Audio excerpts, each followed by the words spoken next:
It's time for another Crystal Red Shrimp Tank update, and this one is a bit of an interesting one, because I don't think I'm going to get any babies out of these Crystal Red Shrimp. All the females that were carrying eggs no longer have eggs, but I can only assume that's because they dropped them. That being said, first-time mother shrimp sometimes do drop their eggs, but there's probably external circumstances that cause them to do this. The first thing that I've noticed is that these shrimp in this tank molt excessively, like to the point where it's just too much.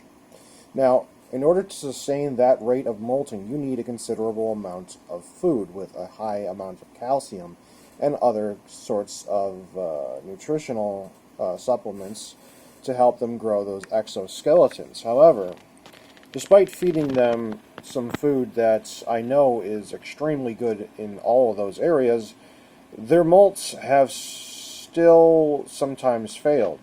I have lost a number of shrimp. I am down to somewhere around 5 to 6 that I can tell in this particular tank. Now, here's the thing.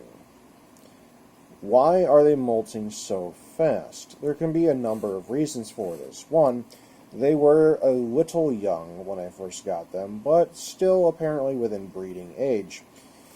So, when a young shrimp is introduced to a tank, they're going to molt much more often than an adult shrimp. An adult shrimp, once they reach a certain size, does not need to shed their exoskeleton nearly as often.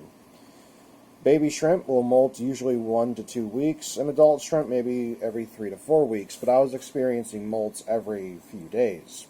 That's just too much. So, what I'm actually going to do is defer to some information that I have learned with my other shrimps. Now, these are not the same species. These are Neocaridina davidi.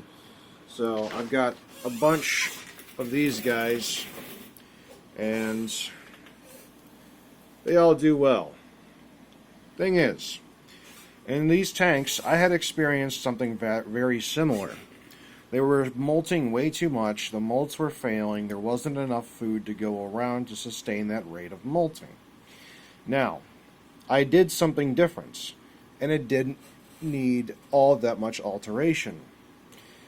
The more you feed a shrimp, the more likely it is to molt. That is the thing that I have learned. There's another thing you can do, and that involves temperature. The higher the temperature, the higher the shrimp's metabolism is. So, if they have a high metabolism, they're eating, digesting, and then producing new exoskeletons, and then they want to molt. So the things that I need to do are twofold. First, I'll need to lower the temperature in the tank. I believe Crystal Reds can do perfectly fine at around 70 degrees Fahrenheit, which is what I have most of my Neocaridina davidi shrimp at. After that, I really need to focus on not feeding them all that much. I need to let them just naturally graze and only supplement their diet maybe once or possibly twice a week. Once I started doing that in my shrimp tanks for all these guys, the deaths due to molting issues stopped considerably. And in fact, their colors have gotten quite a bit better by doing that as well. So, one other thing I've noticed is that if I am going to stop supplementing their diet, there's something else I need to do, which is increase surface area for biofilm and algae to grow on. You'll notice in these tanks I have a ton of plants, except for this yellow tank because there's barely any shrimps in there. But every tank with an excessive amount of shrimp has a ton of plant. Now, I have put plants of some sort in this tank, and it's a tiny little bit. And the reason I did that is because I don't want hitchhikers. I just pulled some plants from my Dream Blue Velvet shrimp tank, checked it out for any snails or any snail egg sacs, and once it was clear, I put it in this tank. It's going to take a while to grow, and because of that, there's not going to be a lot of extra surface area. So the next thing I need to do, and the temperature, this is actually probed into here, but I'm at 67.3 degrees. So that could genuinely be causing their metabolism to be too high. And because of that, they're going to want to eat more. And if they eat more, then they're going to want to molt more. And if they molt more, every time a shrimp molts, that's an extremely difficult task for them. It's a dangerous thing for a shrimp to do, despite the fact that they have to do this. So what I've done, in addition to this, is in order to reduce their food supply for right now, because quite frankly there's only a few shrimp in there, I have scraped the algae off of all the walls.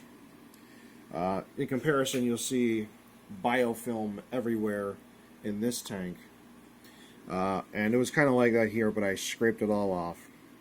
So any food that they're going to get is probably going to build up on the filter. It's going to build up on surface areas of the heater, or it'll be on the ground, and that's the algae that's been scraped off.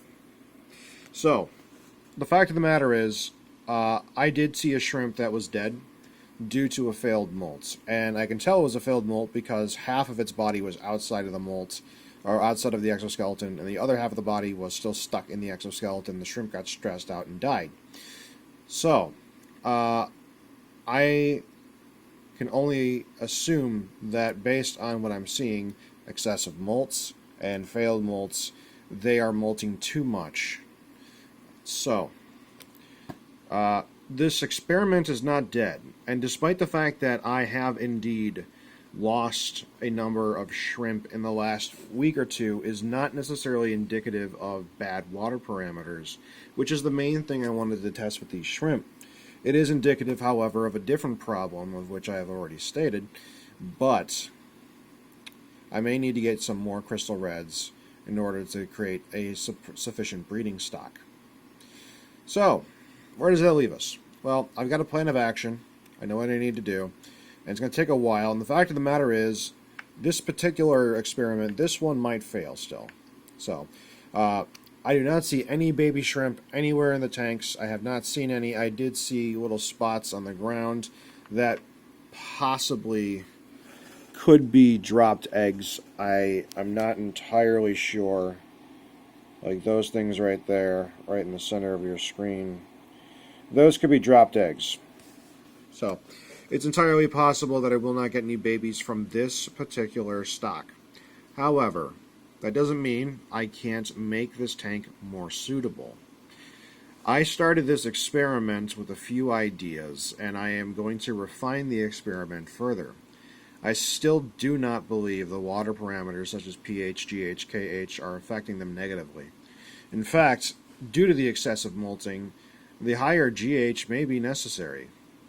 So, I'm going to end this video here, but I may have to restart this experiment in a different way when the tank is better suited to their needs.